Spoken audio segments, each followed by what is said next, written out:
We're going to take a few minutes here to let the attendees come in. Attendees, don't forget that we have a chat as well as the Q&A option over in the sidebar. Make sure you address your panelist questions in that Q&A box. Go ahead and introduce yourselves in the chat. Hi, Mom, if you're out there.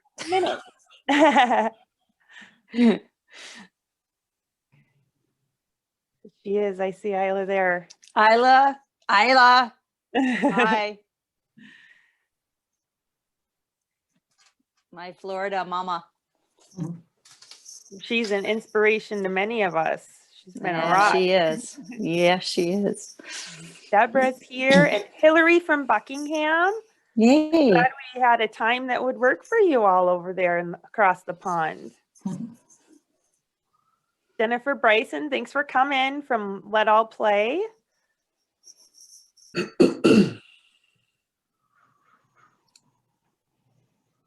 We'll get started in just a couple minutes here.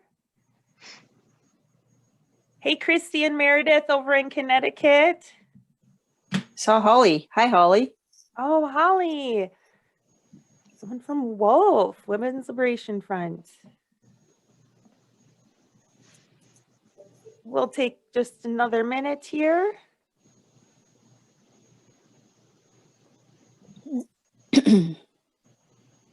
I'm excited to have this opportunity tonight. We have a lot to talk about.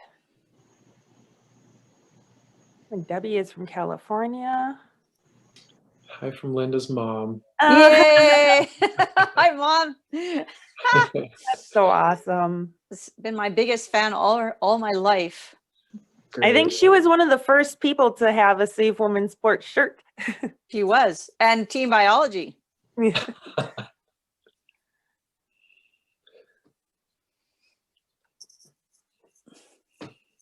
She keeps me on my toes. Okay, we'll get started here.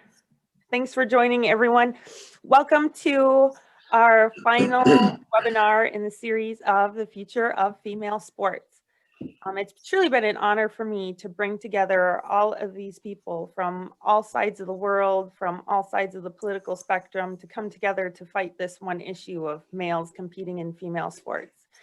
And for most of you, the next person needs a little introduction. We're going to go right into it. Linda Blade. Hi. I guess I'll just quickly, if for anybody who's new and hasn't been on the past webinars, I'm in Edmonton, Alberta, Canada. I'm a former athlete, also Title IX in the States, and then now a Canadian coach and president of a track and field association in the province of Alberta. And I would like to just introduce the panelists that we have today. We have Kara Dansky, who's a lawyer and longtime advocate for sex-based rights, and now she's representing, I think, the new chapter of the Women's Declaration in the USA. Is that correct, Kara? And then we have Dr. Kristopher Hunt, Chris Hunt, who's the medical director of USA Powerlifting. And then we have Doreen Denny, who's a VP Government Relations with Concerned Women for America. And she's been doing a lot of work on the legislation part, behind the scenes, lots of stuff with the regulations and Title IX and everything. So we're looking forward to hearing from all of our panelists. So Beth, where do you want to go first? Who do you want to ask questions of first? First, we're gonna hear a little bit. I think we should start with the history of Title IX and speak with our resident lawyer today.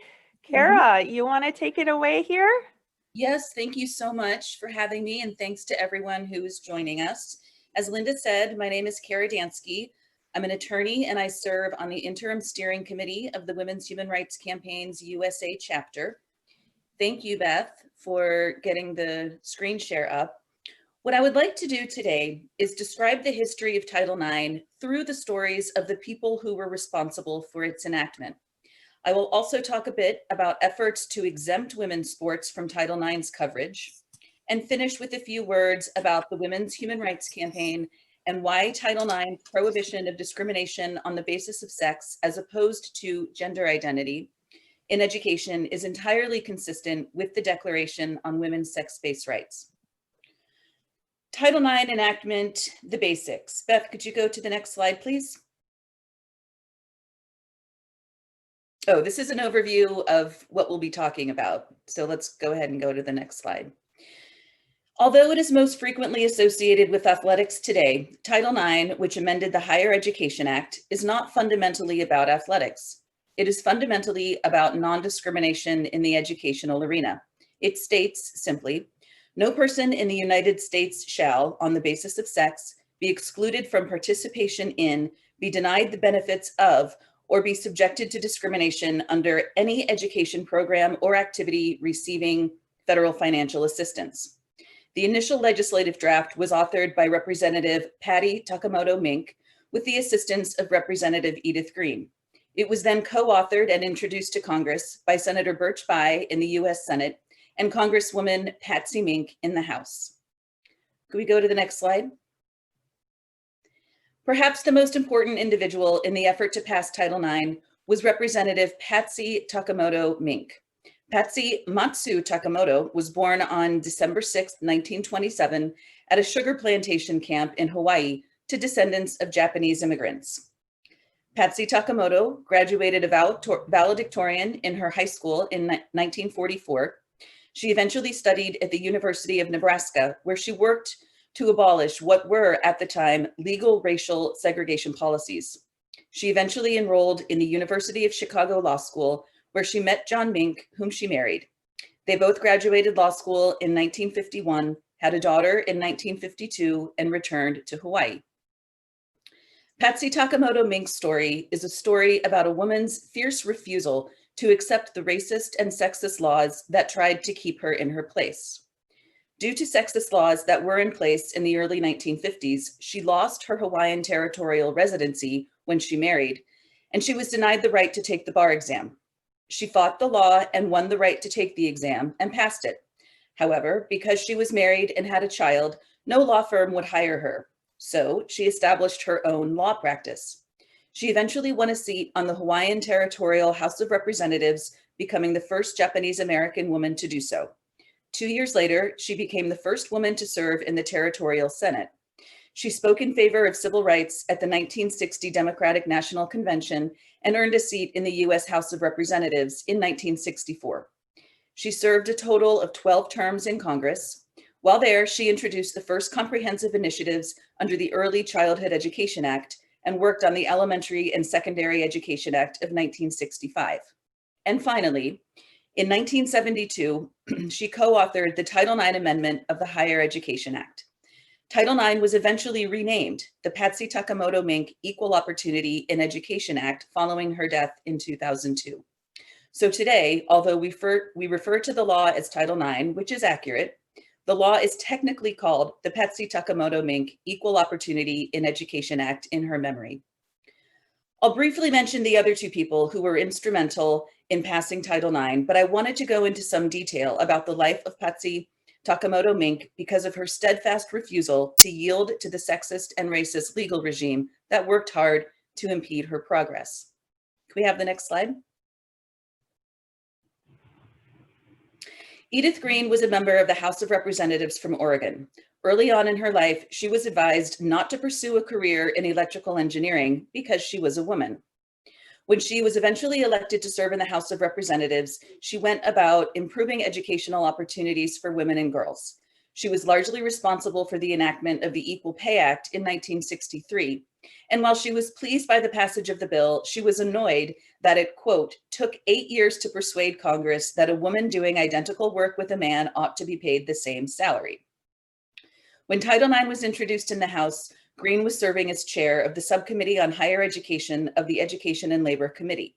She presided over 7 days of hearings on the bill. At the outset, she proclaimed, quote, let us not deceive ourselves. Our educational institutions have proven to be no bastions of democracy. Later, reflecting on the passage of Title IX, she stated, quote, I don't know when I have ever been so pleased because I had worked so long and it had been such a tough battle. Greene chose not to seek re-election in 1974, went on to teach in Oregon, and she died in 1987. Can we have the next slide? One day in 1940, a 12-year-old boy named Birch Bayh asked his father a question. His father was the superintendent of the DC public school system and was scheduled to testify before Congress. Bayh asked his father, "What are you going to tell them?" His father's response was, "I'm going to tell them that little girls need strong bodies to carry their minds around, just like little boys."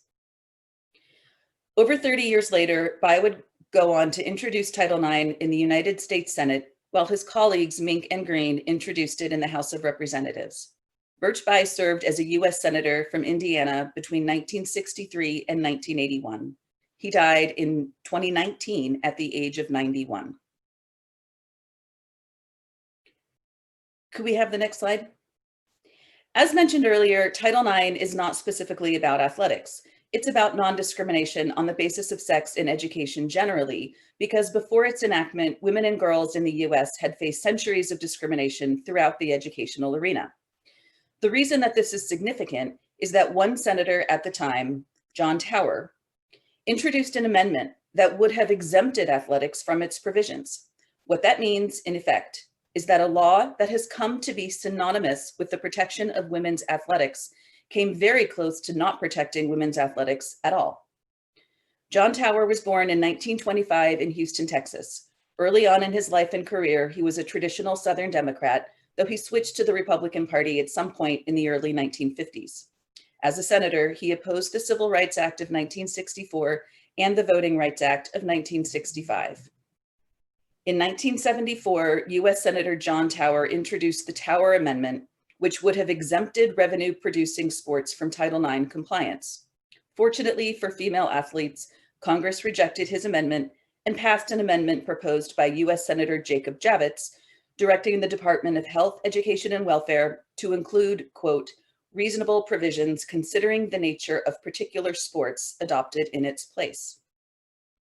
Women's sports were again threatened in the 1984 case of Grove City versus Bell, where the US Supreme Court ruled that Title IX affected only programs that directly receive federal assistance, which effectively eliminated the law's application to athletics programs.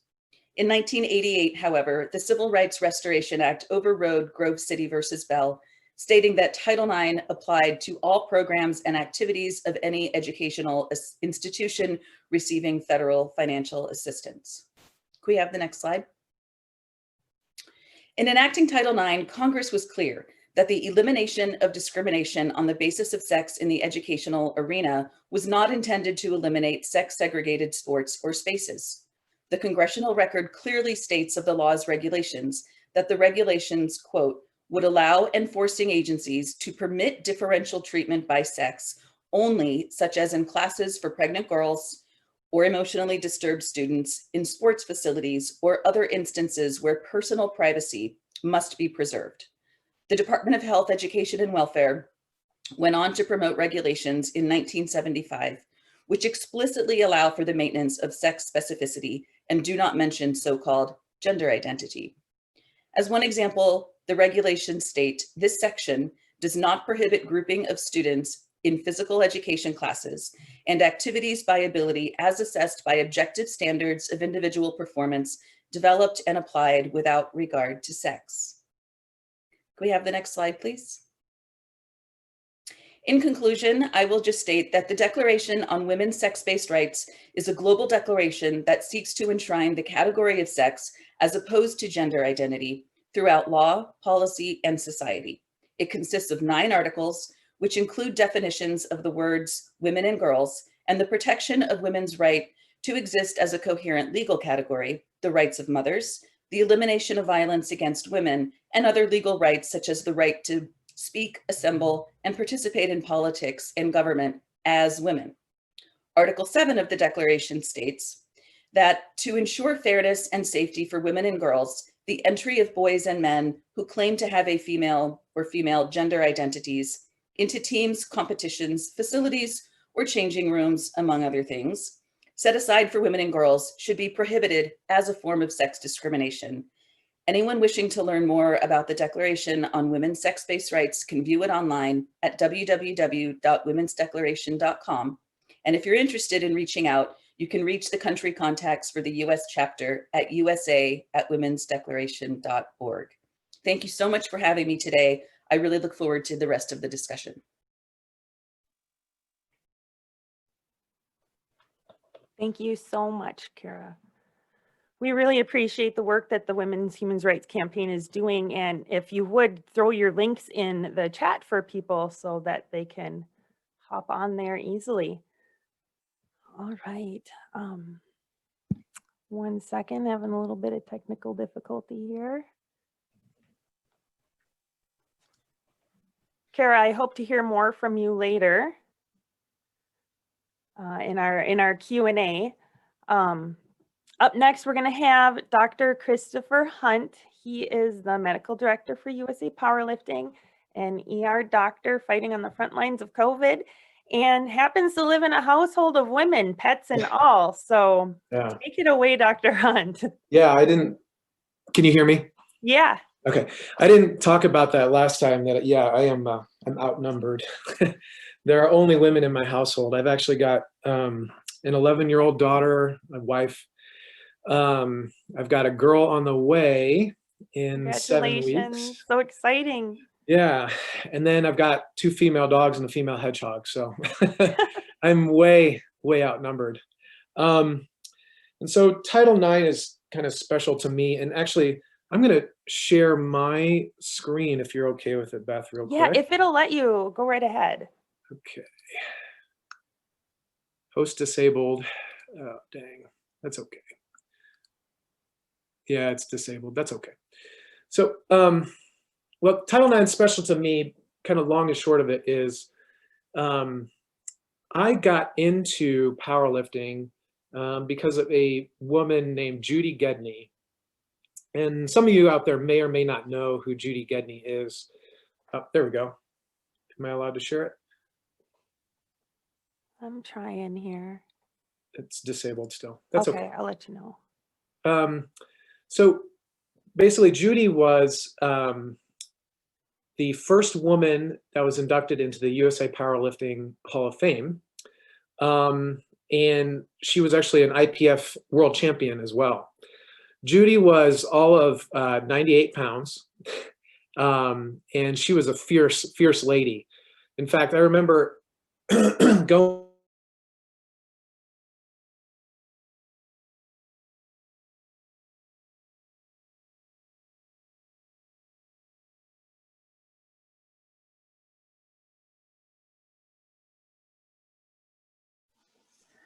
Sorry, we seem to have a little difficulty here. I was trying to get Chris to be able to share his screen and I lost him.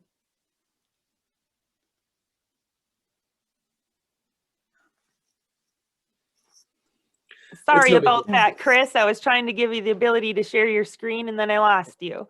That's okay. So bottom line is Judy was really influential to me, and she was actually involved with women's gymnastics and then got them into women's powerlifting as a kind of an off-season sport to get these gymnasts stronger, and then got a bunch of guys, young men, into powerlifting as well, and then really impacted kind of a lot of us going forward. And so the kind of trickle-down effects of Title IX are impactful for both sexes, really. I mean, because female coaches, female athletes have so much to give to the world, and kind of the offshoot effects of women's athletics of allowing women to kind of be more confident and to, like I said, I'm probably preaching to the choir, but, you know, be more confident and, you know, have higher levels of functioning in our entire society is kind of goes without saying. And I think the statistics for that have been spoken about and kind of speak for themselves. So Beth had asked me to talk about this issue of sex and gender. And so it's interesting, this was mentioned multiple times earlier. Title IX in its writing talks about how it's on the basis of sex, right? So it's not on the basis of gender. And so sex has a physiological relevance, right? So sex determines your phenotype. So like the secondary sex characteristics that we talked about in the last meeting of, breasts, muscles, genital organs, height, shoulder breadth, that kind of thing. And then there's some variance within the two sexes, but the variances are broad and separate when you consider them in aggregate, right? And there's not really necessarily emerging when you consider all of the secondary sex characteristics in aggregate, which is again speaking about the univariate fallacy and what Colin was talking about in our last seminar. Gender, as it's defined presently, is this, what's the best way to put it? So this socioeconomic, psychological construct is always what the word is that's used. It's a construct, right? Which kind of makes it seem like gender is just this kind of nebulous thing that's poorly defined. And that's why they're very clear in the wording of Title IX. There's some forethought there that sex is the term that is used to distinguish between male and female for the purposes of sport, for the purposes of separate spaces for locker rooms, etc. We kind of went into that in our last meeting as well, the importance of the sex differential in the two bell curves within powerlifting performance. Chris, I don't mean to interrupt you, but you should be able to screen share now. Okay, great. Well, I'll go on to the little tidbit of kind of fun thing that I wanted to share at the end. That's fine. And so kind of platforming off of that, something that some of the girls in Connecticut, or women, because they're older, have been talking about kind of indirectly, and why they're speaking up is this sense of learned hopelessness. So learned hopelessness being when I get to the starting line and I'm racing against someone that is a trans woman and I know the outcome already, why should I bother? Why have I worked so hard? And it creates this sense of like, almost like this depressive state. And Beth actually shared with us this well-written piece by a psychologist about what learned hopelessness means. So sharing again from my own personal experience, this is what learned hopelessness is not, okay? So I set an American record in the squat many years back, and then was able to even beat my own American record the next year. And this was in my early 30s. And then kind of as things progressed and more people got into the sport of powerlifting and people with more time than me that are personal trainers or started, and then professional powerlifting coaches started popping up kind of more and more. And so people with more resources, more rest, I don't get a lot of recovery. And then people that are younger than me started beating me. Well, that's kind of just like a bummer, right? So that's kind of like just, I'm aging and I don't have as much resources as these people. And so that's not learned hopelessness, right? So what learned hopelessness is this notion of, I already know the result before I even begin to try to do the task. I already know that I'm not going to win because of this patent unfairness. And so another example I'll give you two examples from my personal life. One of them that I'm going to try to fight back tears on this one is from my own daughter. So this subject comes up, at the dinner table sometimes for us because the issue of trans women in sports, I talk about it with my wife. And so my daughter plays two sports, soccer and volleyball. And now I'm kind of getting her into lifting because she can't do her sports right now because of COVID. And she told me one day, she stopped us from talking while we were at dinner, and she said, Dad, if I had to compete against somebody that was born male, I would probably just quit because I know that I would lose. And so what would be the point? And that from, I mean, that is quite literally the definition of learned hopelessness. It's kind of like this, why bother? And so that's what little girls are starting to kind of, this mentality that little girls are starting to get with this controversy of kind of like, why bother? And so they're going to be missing out on all of these opportunities that go along with high school and college athletics, right? Of this growth experience, of this confidence building.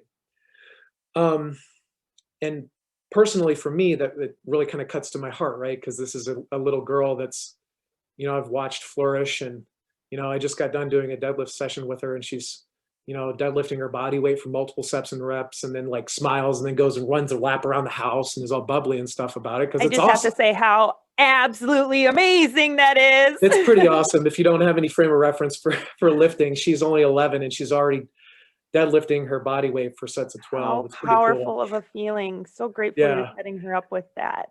Yeah. So another thing, so learned hopelessness. So I actually went to medical school with Dr. Jen Wagner.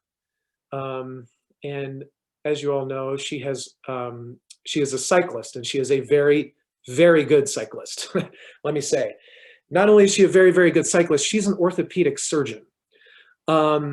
So for this woman, okay, Jen's a badass. I'll put that out there.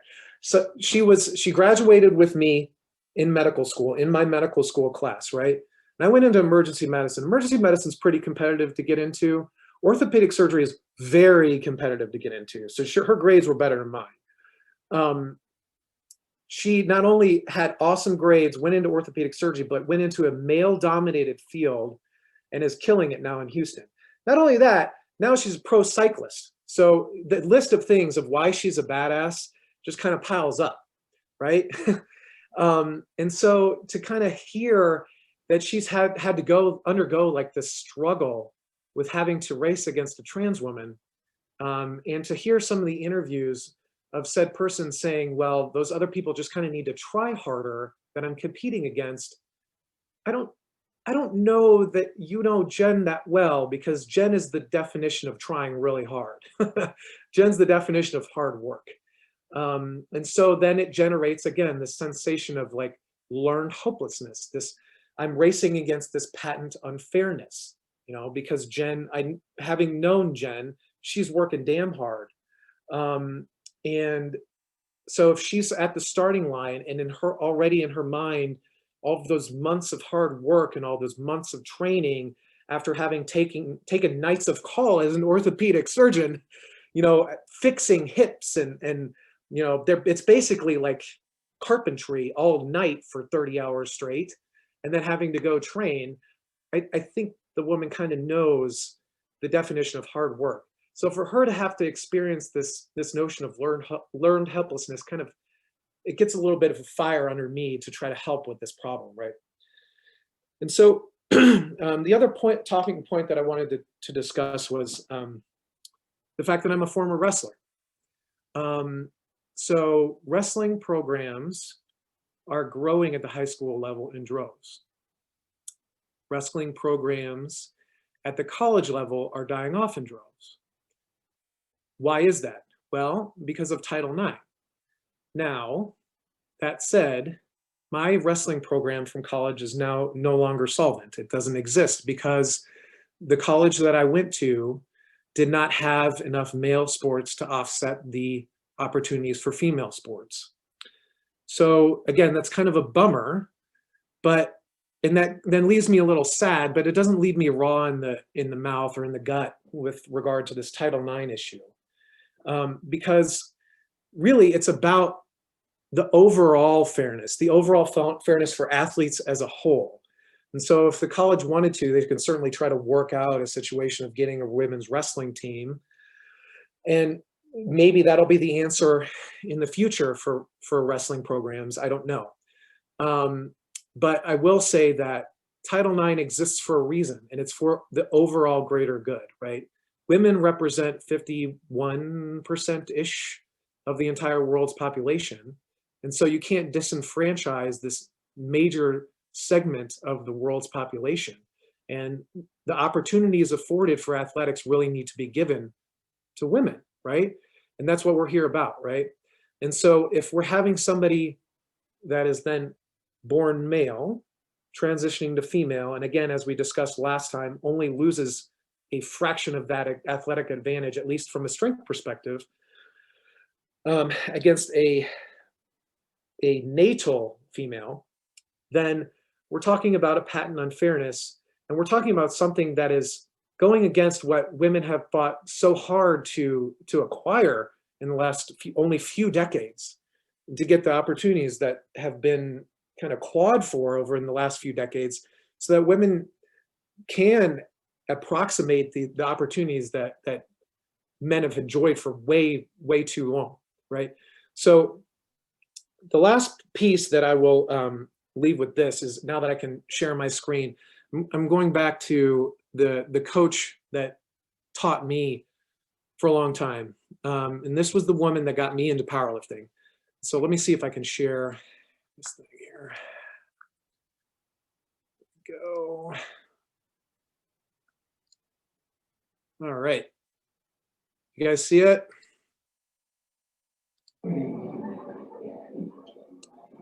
So this is right before my coach's 70th birthday, and she weighs all of 98 pounds. And she's about to deadlift 262 pounds. So that's nearly a 3 times body weight deadlift right before her 70th birthday. Hashtag goals. Wow. Yeah, there you go.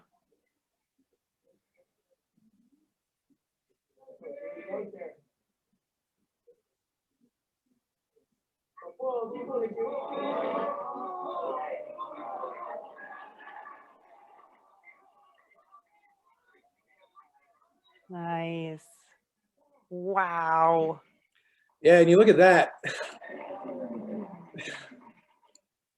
And I mean, there's just like so much heart in that deadlift. And every time she would pull off this monster grinder of a deadlift, and she'd just do it with a smile, it left everybody uplifted and inspired, right?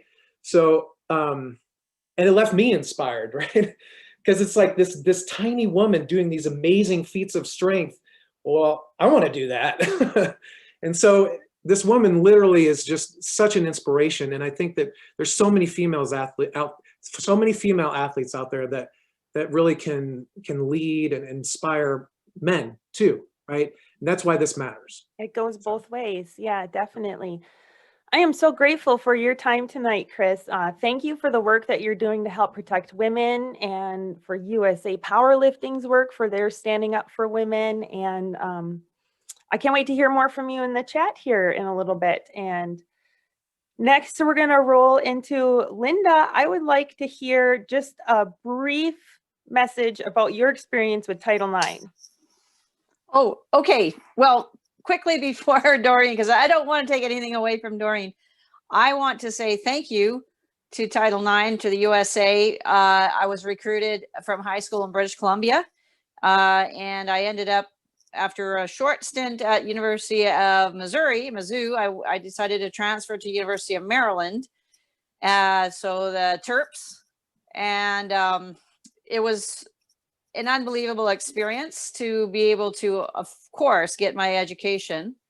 I was a pre-med student, had to get pretty good grades, and track and field, it was a really tight schedule between studying and training and competing.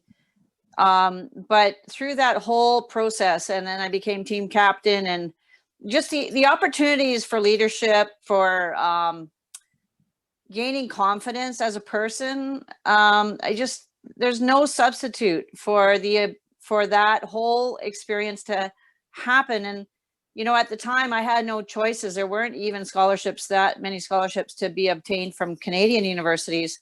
So without Title IX, I can honestly say I would not be sitting here today doing what I'm doing. I would not be a strong voice for women's sports. I wouldn't even be the president of my own athletics association, which involves women and men. And I coach many men. And so I feel like I'm just really grateful. I'm really, really grateful. And it definitely informs my personal fight. Thank you. Doreen. We're so grateful for you, Linda. And now Thank you. I have the honor of introducing another one of the most powerful women in my life. This woman has been fighting for our rights for years on the front lines in Washington, D.C. I got to meet her a little over a year ago during the first time sharing my story publicly at the Heritage Foundation, and later at the Supreme Court with Linda. We were screamed at through megaphones, and it's been quite the journey battling by her side. And I'd like everyone to meet one of my heroes, Doreen Denny.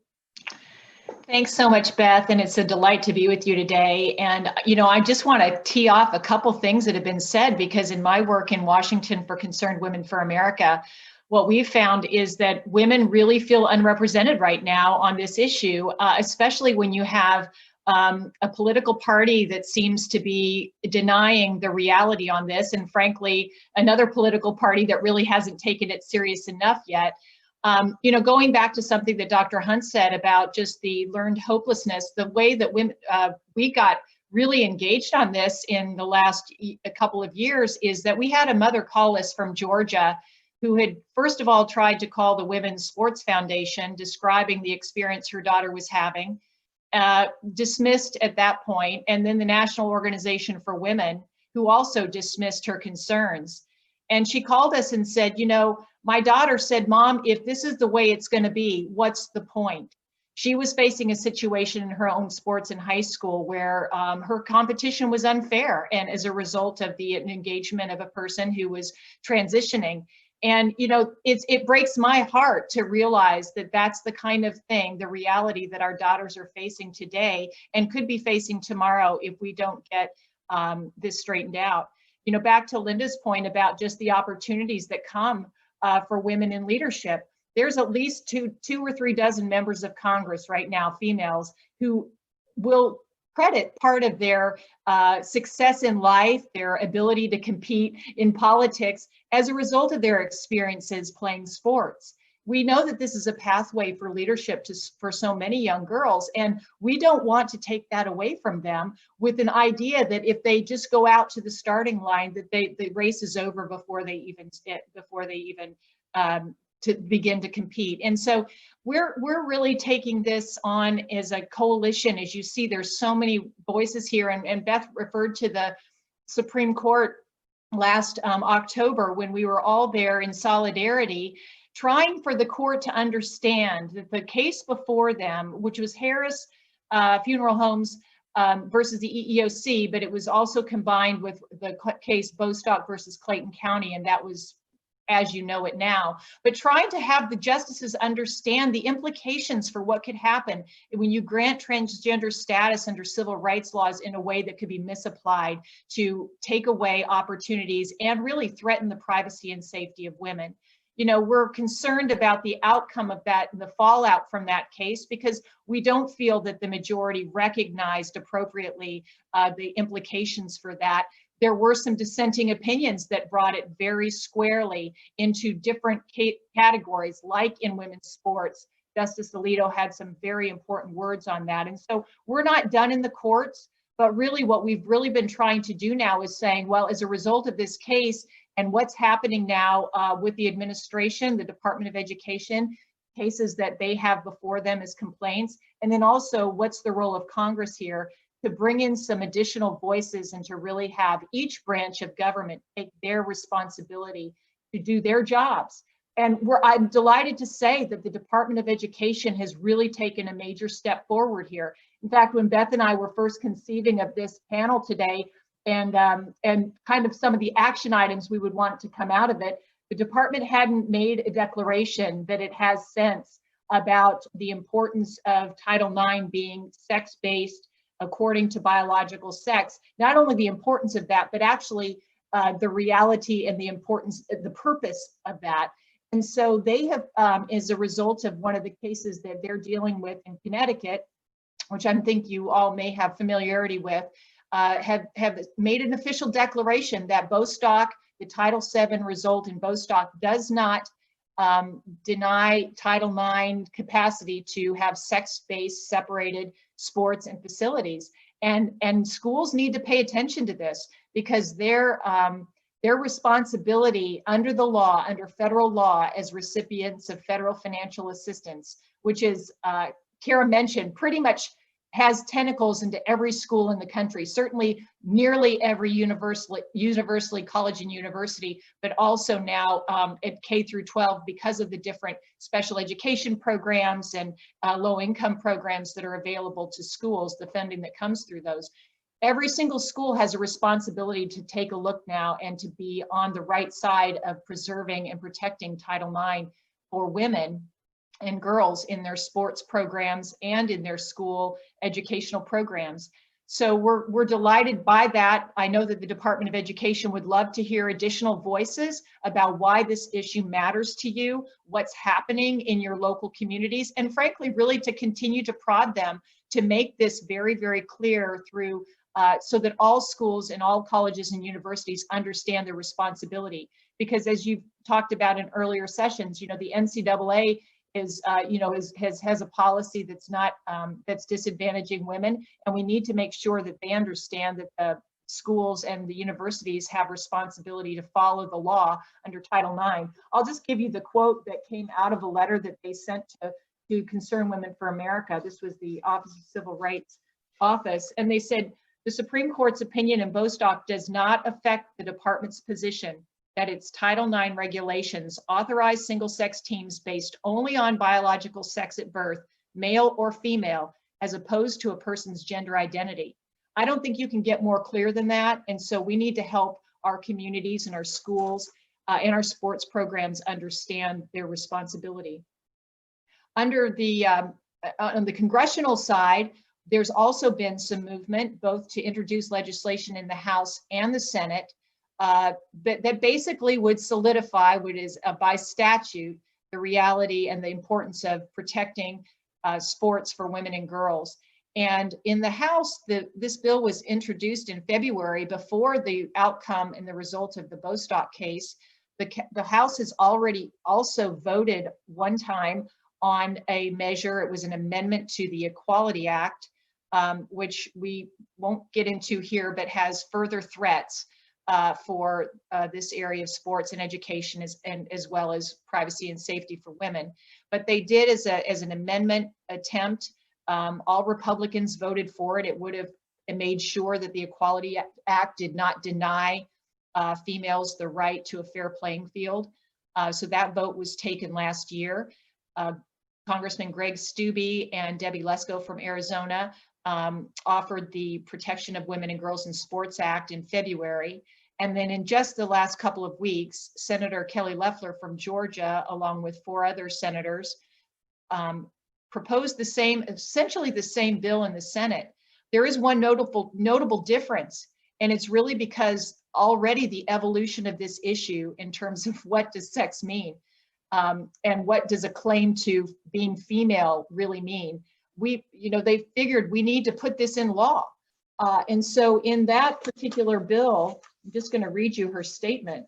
The section, it says, for purposes of this legislation for the prohibition on female athletics being participating with male athletes, boys or men, it says that sex shall be recognized based solely on a person's reproductive biology and genetics at birth. So right there, you have a situation where we're acknowledging, and the members of Congress are acknowledging, that we have to now declare what sex really means, because we know that the activists want to say it's something that's assigned at birth. It's not something that, it's something that then could be fluid and one makes a decision about his or her sex. Well, that's erroneous, and we know that. And so even trying to provide the distinction between sex and gender now, the lines are getting blurred. And so I think that Senator Loeffler along with Senators Lee, Senator Cotton, Senator Blackburn, and Senator Langford, who introduced this bill, have taken an important step of recognition here in the legislation. I would love for you all to consider being active in terms of promoting this legislation, or contacting your senators and your representatives. Beth's actually set up a link to a site that we've put together that really gives kind of a one-stop opportunity to send messages to both your senators and your representative if you're in the United States. So I don't know if you want to share that to show where that's navigated on your screen, Beth. Go ahead and do that if you'd like. Yep, just give me 1 second here. But we've tried to do this. Concerned Women for America tries to engage our grassroots. Do you have it here now? members. There you are, yeah. So we're at the Action Center and to the Department of Education here. On the Save Women Sports website, it's /the Department of Education. And then so the opportunity there is to send us a letter to the Secretary DeVos. And I don't know if we needed to make a couple changes, Beth, from our earlier conversation on that site in terms of where the messages would go. But we might need to look through that. But we definitely want to go. There we go. You've made so you notice here that we have letters and phone numbers and also an email address to the Office for Civil Rights. This is a way that you can let the Department of Education know how important this issue is and your position on that, and also to thank them, frankly, for the good work that they're doing here. We just need to continue to push forward on this issue. And also, if you have been in a situation where you have felt that you've been discriminated against, or know somebody that is, or are representing an organization that wants to make sure that women's sports are fair under Title IX, that it's sex-based and not based on gender identity, then you can also file a complaint to the Office for Civil Rights. Concerned Women for America has done this on behalf of women and athletes across America. We filed 2 complaints at the college level. One was against Franklin Pierce University, one against the University of Montana. Both of those schools had athletes that are biological men. They were on the men's team for previous 3 years. They made a transition in their senior years, competed in the women's category, and either won the national NCAA title in the case of Franklin Pierce, or a regional Big Sky Conference title. They didn't get to continue that because of COVID, so the sports ended for the season. But they were, not only did they win those titles, but they also were celebrated as female or women athletes of the week. And again, here we have a situation where you think about the athletes that were pushed down off the podium, right? There's a national title at Franklin Pierce University that was won by a fully male athlete, had taken some hormones over the course of a year. But that does not at all negate the physiological advantage that starts in the womb. And it's really just a travesty to even have an NCAA or even a school that would be participating in this regard. And so we filed 2 complaints. We filed a complaint against each of these universities. We're hoping that the Department of Education will act on these conclusively, because we think that this is the kind of thing that's going to send a message to all the schools across the country that we need to make sure that if we're having women's sports, female athletics under Title IX, that there needs to be reserved for females only. Now, if we have to get into a situation of allowing for different kinds of competition that are not sex-based or competition-based, fine, but we have Title IX and we need to stand on that. It's been 48 years on the books. I really appreciate Kara having provided the history of that, because I think you recognize that this was a bill that was championed by Democrats. Okay, it was from the very beginning, and we don't have Democrat champions right now. And I'm not making this a political statement here. I'm just giving you the reality of this. That we would think that we would be able to have every member of Congress stand up and say, yes, Title IX is sex specific and women's athletics needs to be preserved for female athletes to be fair. And so we're hoping that, all of us working together, encouraging the Department of Education in this regard. If you have a complaint, please file it. It has to be within a 6-month time frame if you're referring to a particular incident. If it's an ongoing situation, please file this. It's a matter of sex discrimination. The department is recognizing it as that, and so we need to help them understand what's happening in America by providing information to them about what's going on in your communities. And Okay. we'll remind them that it's a pretty easy process, and Concerned Women for America and Save Women's Sports are here if you need the support through that effort. It's very important. We not only have them at the college level, we have a few at the high school level with Connecticut and over in Hawaii. So the more voices, the better. Courage calls the courage. I'm so grateful for your time, Doreen. And let's remind them also that they can send a message easily to the U.S. Congress. Yeah, let's do that. Through this amazing site at your Action Center. And here's a letter. You can personalize this. We've provided sort of a standard letter. You can go in and modify what you want to say. But when you put in your address and your zip code, it will pop up your senators and your member of Congress to be able to send letters. And we've provided a little background here on the bills. You can tweet. We've set it up to write or tweet your member of Congress. You know, we've done these for other issues. And I always get a letter back from my senators and my members of Congress when I send them. If you do get letters back, would you please share those with Beth? Because we want to know what the members of Congress are saying about this. If they don't want to take this issue seriously, then, you know, let's see what they say. If there's any suggestion that they might agree with this, we need to go up there and talk with their staffs to educate. I found that probably 75% of my job right now on this issue continues to be with education. I think that people have an awareness, but I really think that there's a lot of ignorance and just denial. When you look at the public opinion polls, certainly I think most people in America understand with common sense. In fact, between 70 and 80% say no, we shouldn't be allowing women in guys in girls sports, males in female sports. And so, but again, I think that education is important. So that's a big part of what we're trying to do. Thank you so much for your efforts. We're very grateful for them. And like we said, there's links here, and Concerned Women for America has made it very easy, and they won't be collecting your information if you go ahead on this site. Just type in your name and some info, less than a minute, and you can both tweet to Congress and send a personal message to them. It's a great thing, and you need to do it. Now, let's open it up to some Q&A. If you all would turn on your video here. Someone's had a question for Kara from the start. About the Women's Declaration for Human Rights. Can you quick tell us where that will be submitted and who it will be disseminated to? Thanks for asking. First of all, I would just say it's relatively new. It hasn't been going that long. It was initially developed by some women in the UK. As many of us may know, the women in the UK are just doing some amazing work over there to protect women's sex-based rights. But if you go to the website that I posted in the chat, anyone can sign this. The main thing right now is collecting signatories. It has over 12,000 signatories around the world at this point.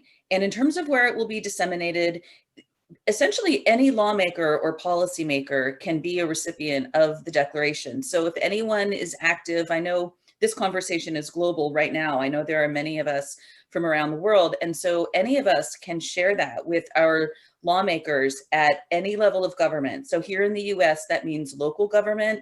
It means state government for anyone who doesn't live in Washington, DC, and it means the federal government. And so there are preliminary conversations afoot to get the declaration before the US Congress, both the House and the Senate, to explain why the Equality Act would be very dangerous for women and girls, and why the Protect Women's Sports Act is completely compatible with the Declaration on Women's Sex-Based Rights. So if you just go on, you can read it for yourself, see if you want to sign on to it. And then at that point, it's ready and available to be disseminated to lawmakers and policymakers. I would also just say that it's helpful, I think, if you're engaged in advocacy, to go through any proposed or existing law or policy and measure it against the provisions of the Declaration, all of which are designed to protect women's sex-based rights in law. I want to just say something else very briefly that is on the topic of the Declaration, in the sense that the Women's Human Rights Campaign, which is promoting the Declaration, is a nonpartisan group of women. And part of the reason I wanted to say that is just to emphasize, because Beth mentioned the Supreme Court rally, Doreen mentioned the Supreme Court rally, Linda was there, and I had the distinct honor of standing with Doreen on that stage and co-emceeing the entire thing. And Doreen and I probably disagree on a lot of things politically, but it was a very powerful thing to stand with women across the political spectrum and advocate on behalf of women and girls before the United States Supreme Court. So thank you for that. Awesome. Thank you for clarifying that. I have a good question here. Well, what I think is good, from an anonymous attendee. If young women are already experiencing learned hopelessness, does that make it more worthwhile to attempt strategies such as female athlete strikes or walkouts, or to force schools to revisit their trans inclusion policy? I know Linda has some feelings about that. Chris, what do you think? Should girls have to strike? Is it going to get to that point? I mean, gosh, now that it's come to this, right? Yikes. I mean, well, how did women get the right to vote, right? You know, it took some force. And, you know, I've considered talking to my daughter about this if it comes to that. I mean, there's appropriate channels, and I think that's where we've started. Does it take a strike? Maybe. I can't speak to that because I'm not female, but would I encourage my daughter to do that if she were, you know, on a competitive level and getting second place consistently to somebody that was born male? Yes, I probably would encourage her to do so. Now, that said, I think that it would need to be done in an organized fashion under an umbrella of an organized group, say like with Save Women's Sports. The other piece of that somebody just brought up as a question is a good question, is a strike effective here? Don't they just want women to refuse to compete in sports? And so then, yeah, and so then that's a tension of kind of, you know, what's the right answer here? It's a valid question too. I don't know what the right answer to that one is. It shouldn't be for us to figure out. I know that. Well, can I just say again, this is kind of, the analogy is like there's a thief trying to break into your house, and the answer is to have us sit out on the lawn and let it happen. Yeah. I mean, I feel like, yes, as a last resort, when everybody's pushed to the very limit and there's absolutely no more space for women in sports, maybe the athletes have to sit down. But I feel like it's up to those of us who've had our turn to fight like crazy so that those girls who are currently competing don't have to. Because I just feel like, you know, you work, especially at the Olympics level, your one chance to be on that track, and what, you're going to sit down and then you'll never be allowed to do sports again. There has to be a certain way of doing it, as Chris says. There has to be a safe way to do it. But I don't think we're there yet. I feel like we can fight this fight at this level. And it's going, it seems like it's starting to work. I don't know what we do with these organizations. It's so frustrating. In Canada, the Canadian Association for the Advancement of Women in Sport, which is now called Canadian Women in Sport, is the one advocating for trans in sport. And then you have the Women's Sports Foundation, and you have the National Organization of Women. What are we doing with these women's groups who are allowing this to who are actually promoting this? I don't even know if it's worth it trying to get them to change their minds. Like, maybe they're just going to be irrelevant. But, you know, those of us who can need to start stepping up. And I'm so glad to see the Women's Declaration taking hold in many countries. And Doreen, like, your group is amazing, and all the work you're doing. And I just feel like, and all of these kinds of events like this, I think that's the route. Yeah. I think it starts with telling the stories of the learned hopelessness. And I think it ends with the stories of the data, like I talked with the last time. I think you need to have an organized approach with both sides and getting that information out there and flooding people with both sides of those information, telling the individual stories of, you know, the Selenas and the Jen Wagners and my daughter, you know, and then also just flooding data. You know, we had tens of thousands of powerlifters that we had aggregate in our data that I showed last time. And so I think if you tell both sides of that story and flood people with both of that information, that hopefully we can avoid a situation where somebody's, you know, at the starting line for the 200 in the Olympics, and then all of a sudden they just stand up and have to strike to get a point. That's hard. Yeah. But I like Sad. to say one girl is too many. It's already affected too many girls, and it would be a shame to get to that point, but I think we're strong enough to do what we're going to have to do.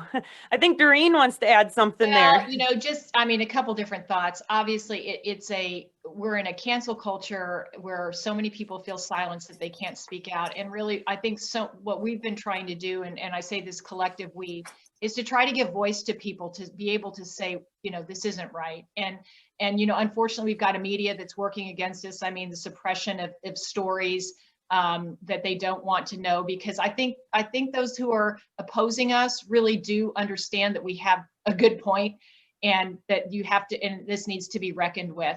The other thing I would just say is, you know, my hope is that coaches would stand up for their athletes, that the coaches would be the ones that are saying, we're not going to do this.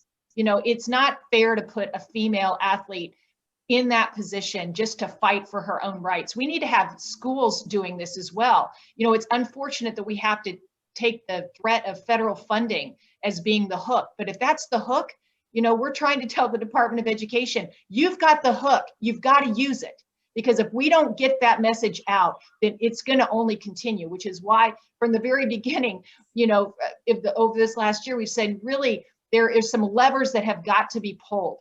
And so, you know, even just getting a hearing, in a question at a hearing, we don't have a lot of boldness right now in the Congress, unfortunately, or we have too much opposition.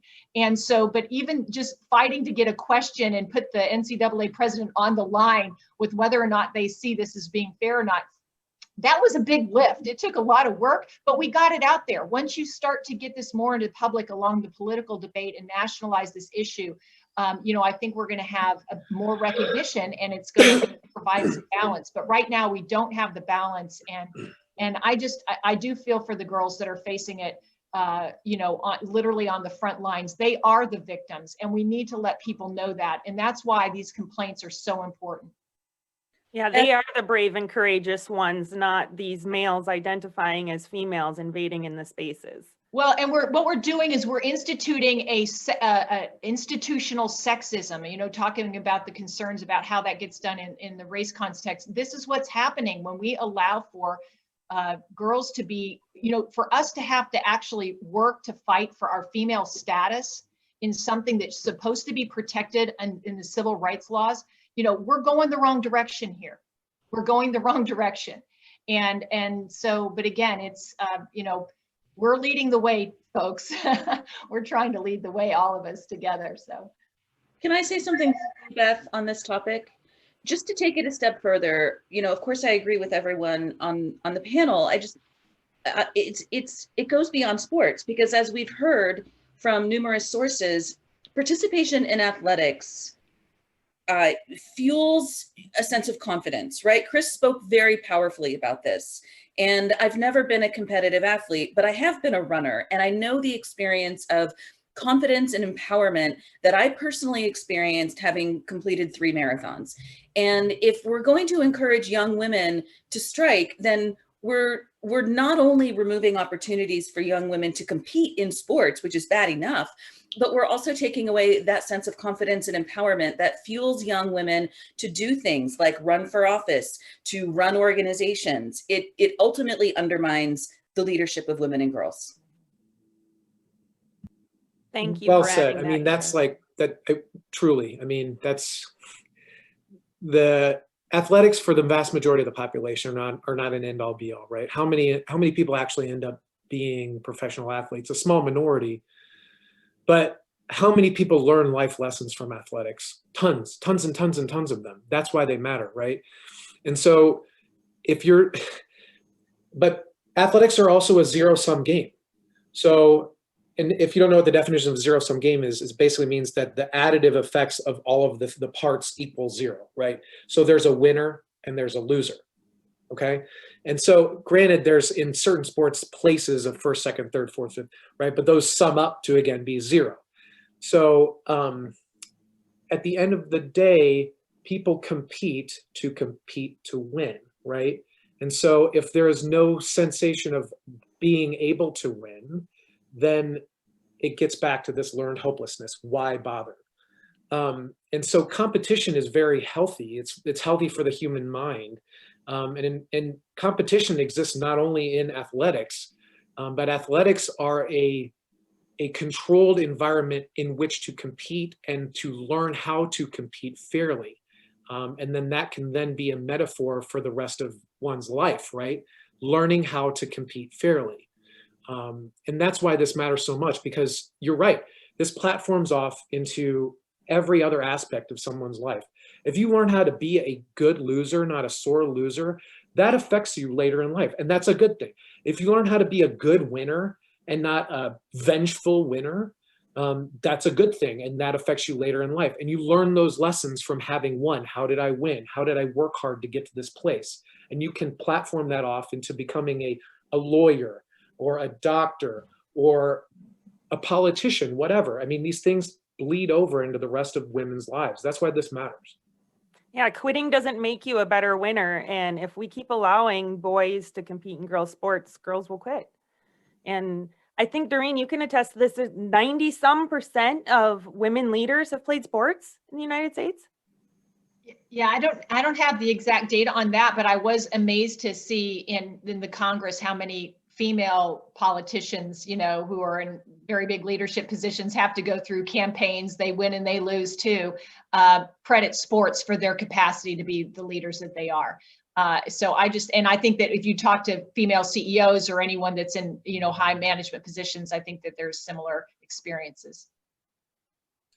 Someone just brought up the issue of competition and people that are born male competing in female spaces, and that violates rules of competition and sportsmanship, and the fact that performance enhancing drugs, I don't know if you guys see the commentary here, but the issue of performance enhancing drugs, and how we place so much emphasis on that. And that's actually a very valid point. So a few years ago, I don't know if this is still the case, but Congress had spent more sessions on talking about steroids in baseball than any other topic in its entire history. And so fairness is very important, right? Fairness, equality, and competition is very important to Congress. You know, maybe we should hit them with that point. You know, if we spend so much time talking about steroids in baseball and this patent unfairness of taking anabolic steroids, but this other piece of this patent unfairness, we can't begin to broach it because of cancel culture, because of what have you, then there seems like there's a disconnect there, right? So going back to the powerlifting model that I talked about last time, if males are lifting 180% of what females are lifting, and they only lose 10, maybe a little bit more %, well, interestingly enough, that's the effect of an anti-androgen if they transition to female. The effect of anabolic steroids, if somebody takes an anabolic steroid, the effect on somebody's powerlifting total is about 10-ish%, maybe 15%. And so you're actually talking about the negative effect of anabolic steroids, essentially, is what you're talking about. And so if Congress can deem that the positive effect of getting anabolic steroids and competing deems it needs to be talked about ad nauseum, but yet we can't even begin to discuss the negative effect of an anti-androgen on a male's performance transitioning to female. We can't broach that topic. That seems like there is a disconnect. Can I say something about that too? Is if you have an advantage, let's say a female is doping and she's cheating, let's say in track and field in a race, and her performance improves 9%, which is about the right amount that you would expect from doping.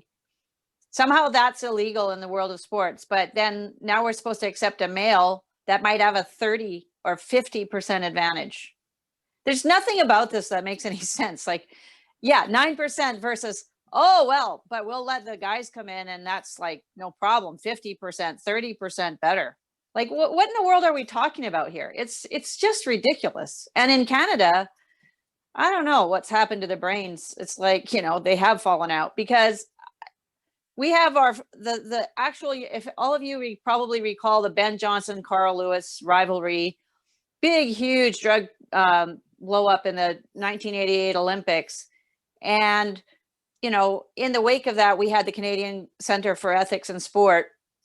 It was a bureaucratic entity that the whole purpose of it was actually to encourage and to ensure Canadian sports were not cheating. And that's the entity that has come up with the transgender guidelines.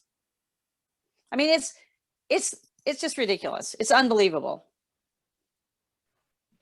Beth, just really briefly, I know you probably want to move on to other questions.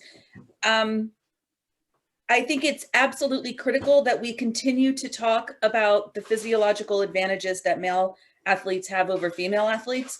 And I think it's also just important to say that women and girls have the right to say no to men and boys in our spaces at any time and for any reason or none. Thanks.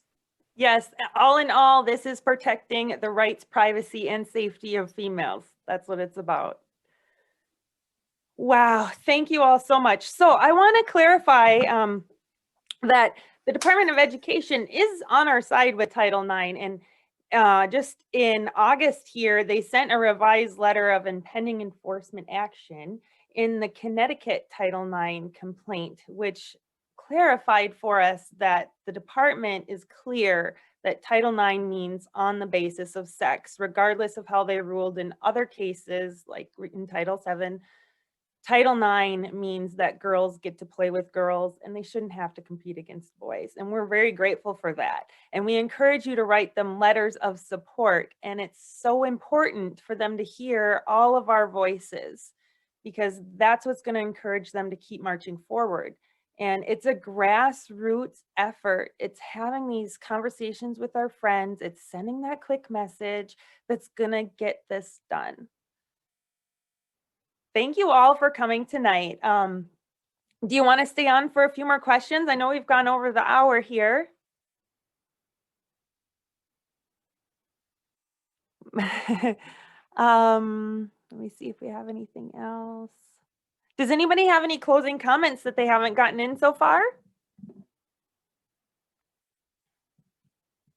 I appreciate everyone's time tonight. It's been a great conversation in the chat here and quite active in the Q&A. I'm sorry we couldn't get to all your questions, but I hope that we can give you more opportunities in the future.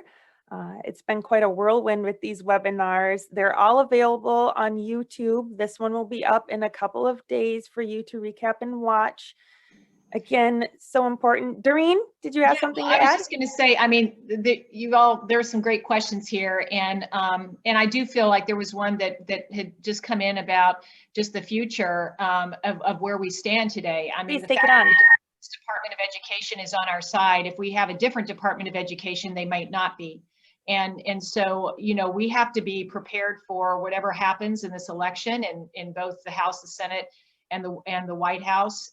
It's going to make a difference in terms of what the battle might look like for the future. So I do feel like it's important we do recognize the ramification of that. Our elected officials will be in charge, but also at the state level, there's quite a few states that are looking at legislation this year for the new session. We need to get behind those efforts in the states, because these things are going to work together in terms of the voice of the people, you know, coming through on this, and the voice of those who for whom this affects the most. And so just encourage your action there, and in any way that Concerned Women for America could be of assistance. You can always find me through Beth or whatever. If there's some other questions for follow-up you might have, I'd be happy to answer your questions if they weren't answered tonight. Thank you so much, Doreen. Well, thank you, Kara and Linda and Chris as well. I think we're going to close up then. Again, go to savewomensports.com to our Action Center, and you can get involved with many other things, but most importantly right now, the Department of Education let them know that we're grateful for the work they're doing to protect women's sports. Get behind the senators on the Protection of Women and Girls in Sports Act and message any of us. We're ready to answer your questions and we're more than willing. Thank you all so much Thank for your you. participation and have a good day. Thanks, everyone. Bye, everybody. Thank you, everybody.